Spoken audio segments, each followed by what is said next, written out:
Good morning, CCA. Today we're going to be bringing you a news and documentary style episode of CCA TV. This episode will be focusing on more impactful stories that affect our community as a whole. And we're going to be bringing it all to you from the G201 studio. Anyway, I'm Gabe. I'm Naveen. And this is CCA TV.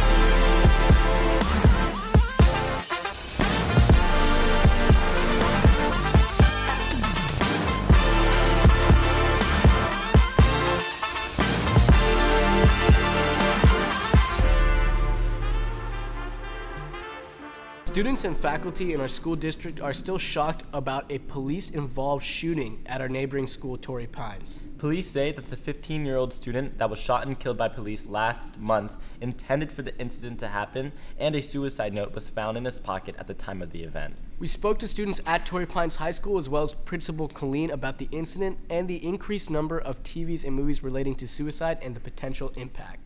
An officer-involved shooting at Torrey Pines High School. 15-year-old classmate shot and killed by San Diego police right outside of Torrey Pines High School in Carmel Valley. The officers on scene shot the teen several times.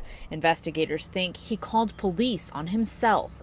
And that suicide note that was found inside his jacket pocket has not been made public. It was quite the shock. Counselors were open 24/7, like during school hours, for us to go in there and talk to them, and it really just brought everyone closer together. When I heard about the shooting at Torrey Pines High School, I was shocked. When I heard that it was likely a suicide, I was further saddened. I think what we can learn from this experience, first and foremost, is to look out for each other. I mean, if you think about it, we have 2,600 students here next year, and that means each of those 2,600 students needs a friend, and that their parents are empowered with some resources and tools as to know what to do if their teen is struggling. There will always be contemporary media about the topic of suicide. For example, our superintendent, Mr. Dill, sent a communication out to all parents in our district about the recent Netflix show, trying to educate our parents as to what's out there and have discussions with their kids about what's glorified, what ought not to be glorified. After the show 13 Reasons Why, I also kind of really brought in a lot of discussion. I think the way that they approached the show was fairly incorrect. I read this article that said that teens are more likely to commit suicide if they see other kids commit suicide or if their friends commit suicide. It's definitely brought up questions in our community, and I think it's important that they're brought up. If a student is dealing with depression or suicidal thoughts, the most important thing we would say is recognize that and then go to somebody immediately because we want to help. If there's somebody on this campus who needs help, we have the resources to help them right now. You can even go on our website. You're going to see resources under a counseling tab, crisis situations, and who to turn to. But we want our parents armed with that information too, so that we all have the knowledge and can act. That's what we really need to do, is act when somebody is hurting. I mean, it happened.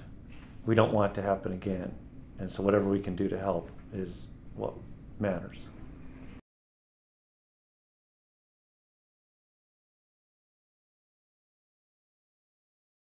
Principal Colleen wants to emphasize that counselors are available at all high schools to help students talk about any conflicts or problems they might be facing. In other news, if you guys were not aware, San Diego is home to many Syrian refugees. And one CCA parent has taken personal interest to help them out through a program called Hearts for Refugees. Here's her story. I met the family that moved here from Syria in January of 2017. So originally I helped them to get furniture for their house, clothing, and all the basic necessities. After that, I helped the kids to get enrolled in school. There's 4 kids, so I helped them to register for school, and I've helped them to learn English by tutoring them and getting others in the community involved in helping with that as well. Recently we had a fundraiser and a GoFundMe account our campaign that we were able to raise money in order to buy them a minivan. So he's now able to have transportation to get a job. So Hanifi has 7 brothers and sisters. Yes. His father's in Syria, in Aleppo, Syria. Mm-hmm. Yes. Do you call them or you send them photos, Facebook, your family? Yes. So me and my group, we went down to film a Syrian refugee family who my mom has adopted and help them out. And it's really awesome how she was able to do that and provide for them when they needed it the most. And I'm glad to see that the CCA community is reaching out and helping the... I think the perception of refugees has been negative in the press lately. And so I just felt like we should show them that there's Americans that welcome them. There was an organization called Hearts for Refugees that started about a year ago and to help these families acclimate, and they try to partner with an American family and a Syrian family to help them learn about our culture. If you want to help out, you can visit heartsforrefugees.org. For much of our lives, the state of California has been in one drought crisis after another. But recently, Governor Jerry Brown declared an end to the drought that brought California the largest periods of dryness in recorded history. However, there is still plenty we can do to improve our water conservation habits, and much caution is needed on all of our parts. CCA's Eco Club is our on-campus resource for the topic. Well, the recent onslaught of rain and snow has produced a dramatic improvement in California's drought conditions. The drought is officially over. Right now, we're not really in a drought, but the truth is that's kind of a technical definition. I mean, we have a lot of people live here, and the freshwater situation doesn't really match our needs, our population. So San Diego is in a Mediterranean or desert type climate, which means we only get about 10 to 20 inches of rain each year. That means that we don't have a lot of water usually, and if we get into another drought, like historically we have had 100-year and 500-year droughts in the state of California, we'll run out of water. In California right now, we can't really take the water from the ocean. Desalination is really expensive, and it has some environmental concerns. Okay, so we need to conserve water because even though we're not in a drought, we're still getting our water sources from other states, such as the Colorado River, and that river may not be enough to sustain us. A lot of people do good things already. We spend a lot of time during the actual drought learning how to save water. And I hope they continue to do that kind of stuff because the drought could, reoccur pretty easily. Climate change threatening to make future droughts worse, Governor Brown and other officials have called on Californians to remain cautious about water usage. Also interstate, sharks have made multiple appearances and have even attacked people in our coastal waters, especially Southern California. So how dangerous is it to surf and swim in our beaches? Here's what you need to know to stay safe in our sea. Another shark sighting this morning, very close to shore. A jump in shark sightings close along the Southern California coast has lifeguards on high alert. There are about 10 to 20 sharks out there, most of them juvenile, about 4 to 6 feet long. My name's John Edelbrock. I'm the lifeguard lieutenant for the city of Del Mar. As far as being a beachgoer and heading out in the ocean, I'd say the probability of any negative interaction between humans and sharks is so low. We should be more concerned about driving in our cars to the beach, falling in a hole, being attacked by a dog, things like that. I've never seen a shark in California, luckily, but I know there's been a bunch of sightings recently. I'm not scared at all because I know that they're always there, so just nobody sees them. If you do see a shark, you just make sure you let other people know that you've seen a shark. I feel like that's probably fair to everybody in the water. I just wouldn't let it deter you from enjoying the beach. That's number one. It's just something that I believe that the media grabs hold of and they sensationalize. Marine biologists say that even though there have been more shark sightings recently, when you think of the millions of people using Southern California beaches on a regular basis, the incidents are pretty minimal. Now, many CCA students have taken standardized tests in one form or another in their recent past. With millions of students applying to educational opportunities, these tests often aim to separate students based off of a single score. But as you'll hear in this recent story, things are changing. I think standardized testing measures a certain extent of your abilities. The idea is good because you do want to have an even way to look at students across schools, but its original purpose has not really been met. Oftentimes, some of the standardized tests, it may not be able to show a student's potential.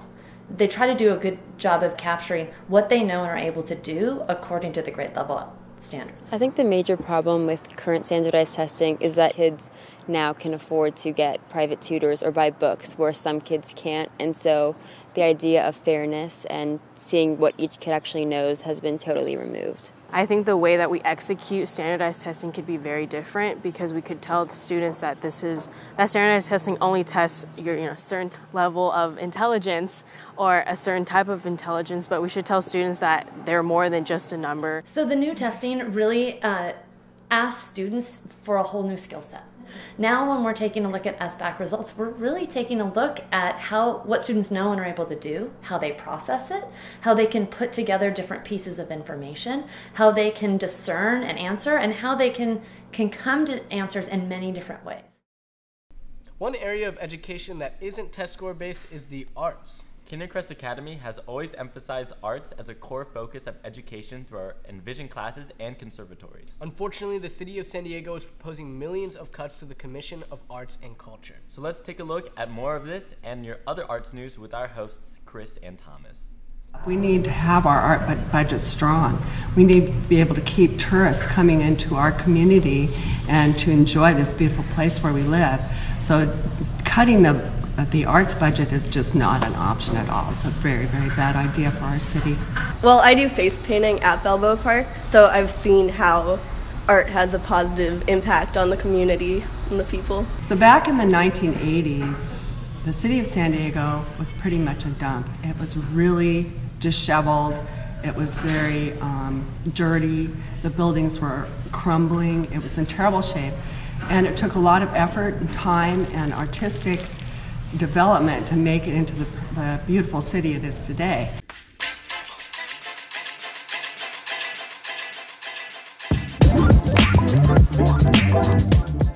It's our last episode of Arts. That's right, Thomas. And we got the next minute to prove to you what we got. Well, I don't know about that. Chris, don't doubt us. Well, now that Arts is wrapping up, here's a recap on Dan's senior thesis. So senior thesis is really important to me because it's kind of a end of the year senior send-off for the 3-year conservatory members. In a way, they graduate with like a really special project that means a lot to you, and it's really personal, and you put a lot of effort into it, and you get to see it on stage right before you graduate. I personally really loved the senior thesis this year. It was the best show yet, and I'm really glad I was able to be a part of it. I can't wait for the show next year. Hey Thomas, remember Jaden, the former arts host? Like our own personal greatness, hits of memory that we play and replay in our minds over and over again. Yeah, Jaden, you look good. Well, fun fact, Jaden was actually a part of the senior dance thesis. My name is Jaden Gillespie, and this is Art. Well, that's it for Arts this season. I'm Chris. And I'm Thomas.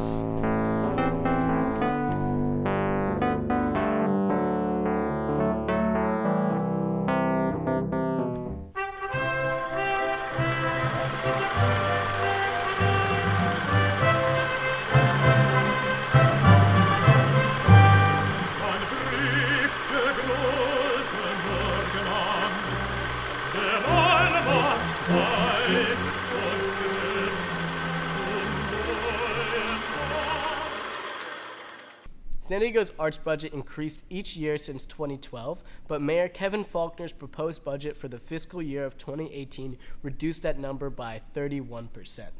In 2016, 21 arts programs received $423,000 from the National Endowment of the Arts.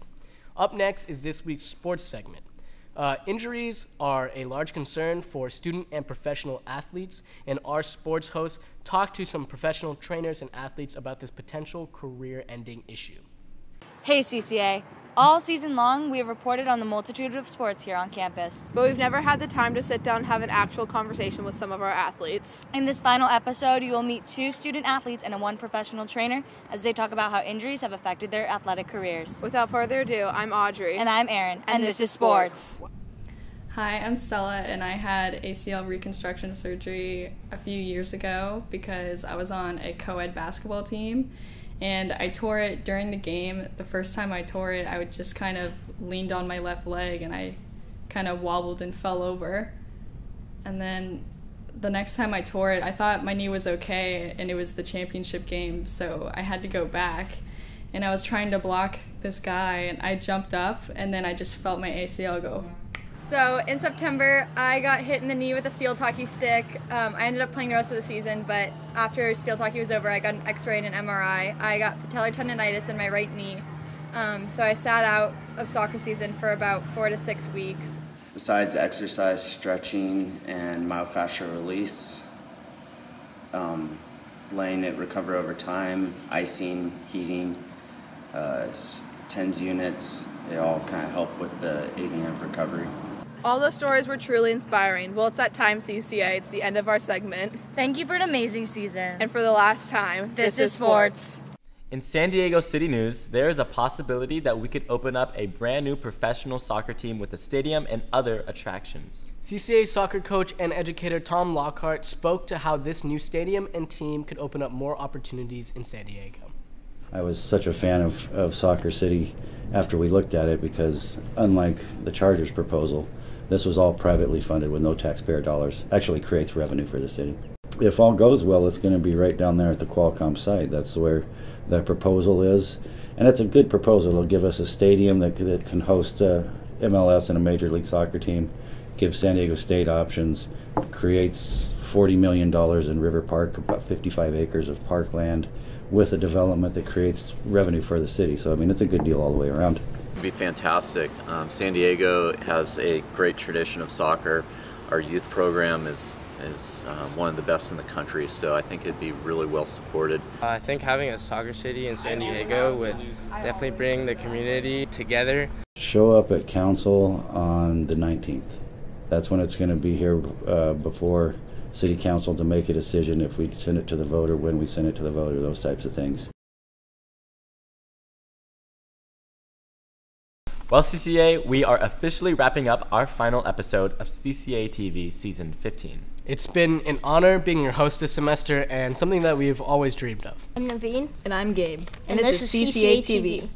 I want to say I'm Gabe first. Wait, but I'm supposed to say I'm Naveen. But we discussed this. I would say I'm Gabe first, and then we would do it. But that's not what our script says. But why do you have to say it first?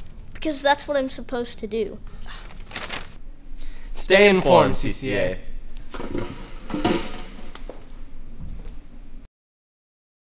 How would you describe the past school year in one word? Incredible. Stressful. Exciting. Hungry. Cheesy. Nah, it's actually been like super stressful. Unhappy. Exhausted. This year it was super amazing. Amazing.